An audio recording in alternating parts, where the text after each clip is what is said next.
Subscribe करें अरब Urdu TV को, साथ में बेल आइकन को प्रेस करें लेटेस्ट वीडियो सबसे पहले देखने के लिए। बिस्मिल्लाहिर्रहमानिर्रहीम। अस्सलाम वालेकुम। अरब उर्दू टीवी में खुशामदीद।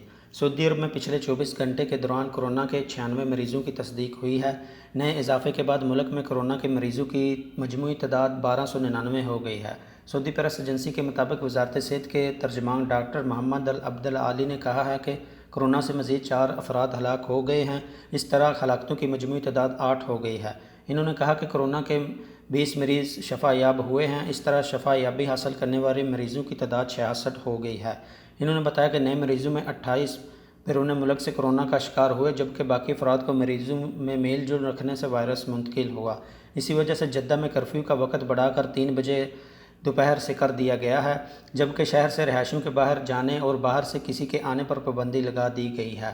कोरोना वायरस के इंसदाद के लिए की जाने वाली एहतियाती तदबीर को मज़ीद सख्त करते हुए वजारत दाखिला ने फैसला किया है कि रियाज, मक्का मुकर्रमा और मदीना मुनव्वरा के बाद अब जद्दा कमिश्नरी में कर्फ्यू का वक़्त दोपहर 3 बजे से कर दिया गया है। सऊदी प्रेस एजेंसी के मुताबिक वजारत दाखिला ने कहा है कि जद्दा में कर्फ्यू शाही फरमान में तयशुदा वक़्त तक जारी रहेगा। वजारत ने कहा कि फ़ैसले पर नफाज आज एतवार से शुरू कर दिया गया है और शाही फरमान में तयशुदा अरसे तक जारी रहेगा। वजारत ने कहा कि जद्दा कमिश्नरी के रहायशियों का कमिश्नरी के बाहर जाने और बाहर से किसी के आने पर पाबंदी लगाई जा रही है। वजारत ने कहा है कि दोपहर 3 से कर्फ्यू का इतलाक़ इन लोगों पर नहीं होगा जिन्हें शाही फरमान में इस्तिस्ना दिया गया है।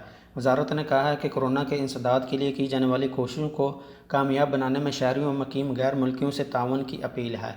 वीडियो पसंद आए तो लाइक करते हो, दीगर दोस्तों के साथ शेयर ज़रूर करें और कमेंट बॉक्स में अपनी कीमती राय का इजहार ज़रूर करें। अगर आप ये वीडियो पहली दफ़ा देख रहे हैं और या अगर आपने चैनल को सब्सक्राइब नहीं किया तो चैनल को सब्सक्राइब करते हुए बेल आइकन को लाजमी प्रेस करें ताकि हर आने वाली नई वीडियो की अपडेट आपको मिलती रहे।